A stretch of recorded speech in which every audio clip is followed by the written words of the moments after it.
Big time fight coming up this weekend at heavyweight. We have the submission specialist, 1 win shy of 60.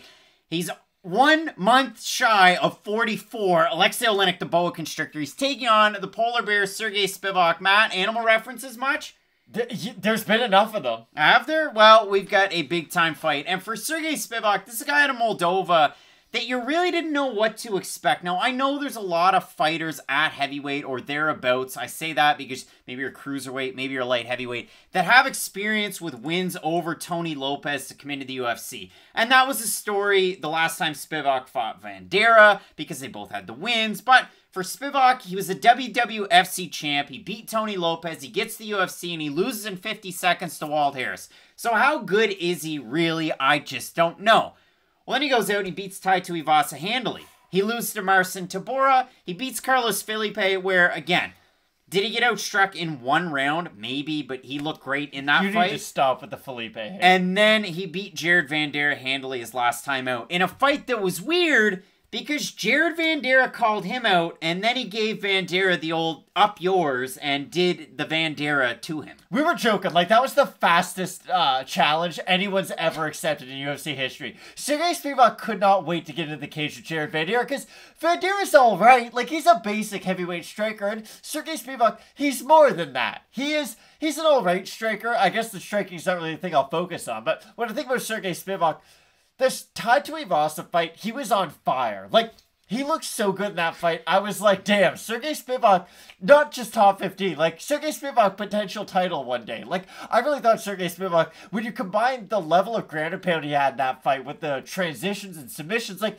he just looked amazing in that fight. That was the best version of a Sergey Spivac fight. I can eat your power. I'm good enough defensively. I'll take you down, get you into my best spots, and I'll just thoroughly outclass you on the mat. And then it was so weird that he gets matched up with Marcin Tybura, a fighter very much known for the same things. Ships passing in the night in that fight, but I think you'll see Spivac carry that torch later on. Exactly. And the thing about that fight was that Tybura was just overmatching Spivac physically. And I really think that that's actually going to be brought up again in this fight because for Aleksei Oleinik, in a lot of his fights, he is the smaller heavyweight. This is a guy who, for the large majority of his career, wasn't even a heavyweight. He fought Chael Sonnen on a Bodog card, okay? At middleweight. Aleksei Oleinik has been around, okay? And like you had mentioned, 1 win shy of 60. We talked about experience being a factor, but with Aleksei Oleinik, like, he's been in there and been against pretty much every version of every fighter there has been. So you know he's fought similar guys to Sergey Spivac. For me, though, Sergey Spivac and the physicality we talked about that he lacked in the Tybura matchup,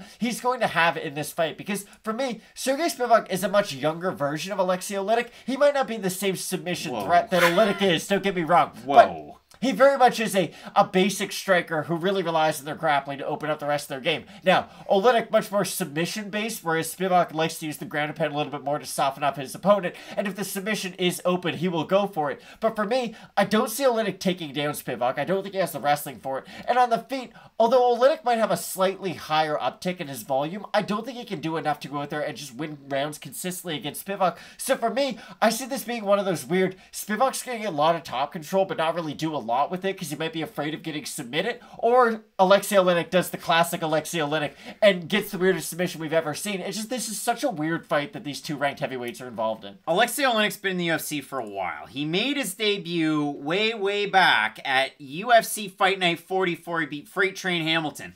He was coming off of a win to get into the UFC over Mirko Krokop, where he beat him by neck crank. Wow, boys. Couple fights before that, he beat Jeff Munson. You want to get for free? He beat him by rear naked choke. Before that, he beat Tony Lopez, so everything comes full circle. And if you beat Tony Lopez, you're good in my book. Well, you either get for free by Jeff Munson or you get knocked out by Walt Harris. A feat that both guys share. They've both been finished by Walt Harris. So credit where credit's due. One in about 50 seconds, one in 12 seconds.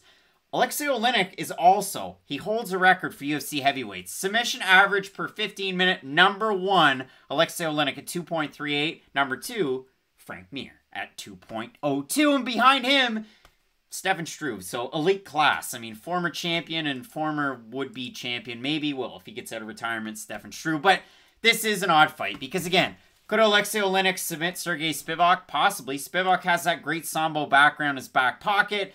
He's only ever lost by, well, knockout to Walt Harris and decision to Marcin Tybura. And if you look at it for Oleinik, 2-3 in his last 5. But again, the level of competition's weird, right? We have kickboxing's Alistair Overing even before the 5. We have Walt Harris, Maurice Green, he submits. Verdum he beats by split decision where he outstruck him. That was a weird fight. Muay Thai artist and old man, Oleinik, loses to Lewis where he almost finished him. And then loses to Chris Dawkins. Now, that was the bad one. Like, Dawkins went in there, hooks ablaze, and finished him easily. Okay, so we're only now seeing LeBron James starting to slow down after, what, 18 seasons in the NBA? Aleksei Oleinik, and that's after, what, spraining his ankle like twice in 3 weeks, basically, this season. Excuses. Aleksei Oleinik's been knocked out 2 times over the age of 40. Like, this is supposed to happen. You will start to decline as you get older. The whole point is that it took a lot for LeBron to get to that point, and even now we're just starting to see him decline. Whereas Aleksei Oleinik, like, he has been knocked out lately. We have seen him we're seeing the decline of his skills, I think, to the point where 5 years ago, would he beat Sergey Spivac? Probably. He'd probably be able to get that takedown. He had a little bit more explosion behind his shots. I just don't think he can in the year 2021. Yeah, for me, I mean, Sergey Spivac, I look at this one. Do the odds scare you? Maybe. Open to -250. He's -232 right now. On best fight odds for Aleksei Oleinik, open to +210. He's +184. 794 total Tapology votes, 71% Spivac, 78% by knockout. For the 29% that I have Oleinik, 78% by submission.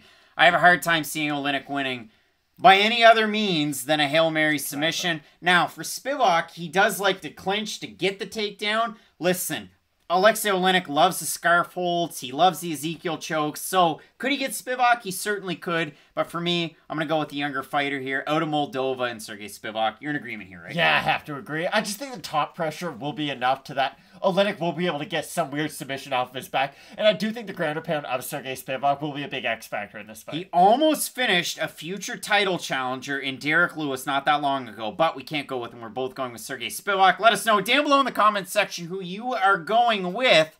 And I can't wait to see these guys face off on weigh-in day as it plays into question mark kicks on to be determined dates. So stay tuned for that, Matt. We have a big card coming up this weekend. You are not going to want to miss the next video. It is Korean Zombie taking on Dan Ige. So keep it locked in with Fight Night Picks, as we always say. Let's get into it.